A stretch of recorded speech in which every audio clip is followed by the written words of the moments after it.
Welcome to the Pew. A special edition, special nighttime, late night after bed time, naughty, staying up behind your parents' back. In the old days, we would have been in an after-hours club at this point, but at 5:30 in the afternoon. No, it's 5:30 a.m., darling. Oh, actually, we would have been at a nightclub at 5:30 in the afternoon. Okay, still for the night before. Okay, but this is a special edition of the Pew. Why? Because it's nighttime. No. Oh, questions only. We're doing all questions. We discussed this before the camera went on, and he's already forgotten. All right, so this is going to be, because we're just we've been inundated. That's a new quick. Inundated with questions, and soon we'll be deluged. They're piling up, and we don't have room in the house, frankly. So, so here they go. The inbox runneth over. Oh my God, this is okay. Unfortunately, Michael didn't read any of those. No, questions. I did. I'm just saying. Okay, Celeste Vanya wants to know who's the guy sitting on the couch behind Michael's head. Well, who is it? Me. It's Igor. It's Igor. Igor's the guy sitting on the couch behind my head. Who doesn't want to be on Who doesn't want to be on camera, doesn't want anything to do with the show. He doesn't want anything to do with the show, but that's why he's talking right now, because he wants you to know that he doesn't want anything to do with the show. Right, because he absolutely doesn't want anything to do with the show. Okay. Avid so Gallup he finds reasons to walk in the background. Avid Gallup is having a birthday next week, and it would be awesome if we could give him a shout out. So happy birthday! Happy birthday, Avid Gallup.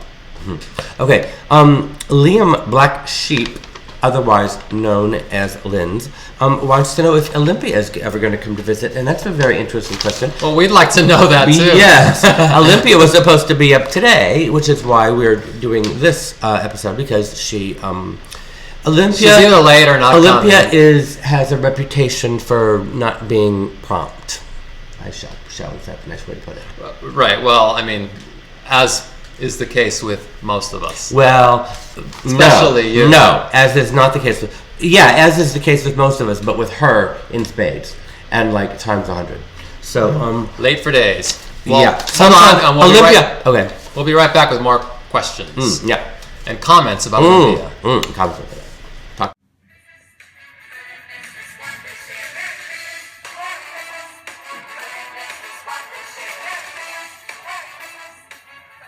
Back. Welcome back to you. Okay. That song you just heard on the commercial was my song, What's In, and a lot of people are asking, what's that song? What the hell is it? What's that song on the commercial? It's my song available on iTunes. Called What's In. Okay, Sad Goth Boy wants to know, how did you guys get a hold of platform shoes in the early 90s? Were they homemade? And yes. Well, they weren't really homemade. There was this shoe guy. A lot of shoe guys. There were a lot of shoe guys. Yeah, a lot of people.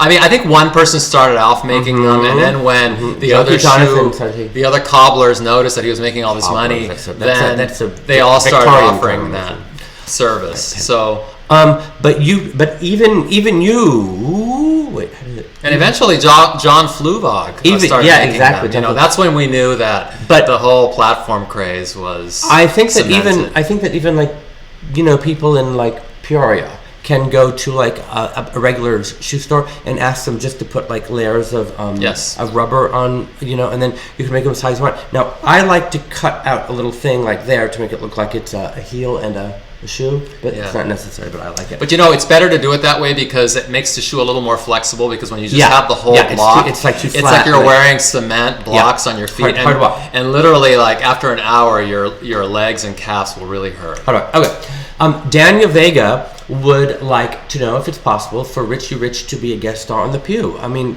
anything is possible. It's also possible that we will win the lottery today when we walk out the door, and they will. Well, Daniel, the first thing you have to do is buy Richie Rich a round-trip first-class ticket from California to New York, and put him up in the fanciest hotel. I don't think that's the answer, because he was here for Fashion Week, and he was busy. Yes, he called me the day. Right, I remember. Yeah, and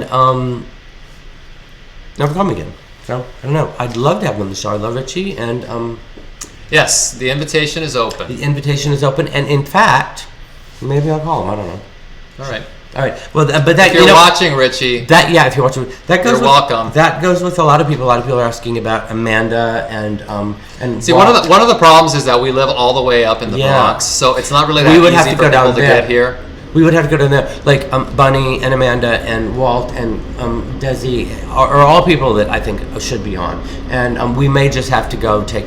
Right, and then the difficulty with that is that we have a really large apartment, so we can film in different rooms. Huge, we're rich, and rich. People in Manhattan don't necessarily have that, nor do they want like their apartments to be seen, on camera. So that's another challenge. Wait, what club kid doesn't want anything of theirs to be seen on camera? There's a few. Well, anyway, so I'm going to make some phone calls and do that. Okay. Set the wheels in motion. Yeah.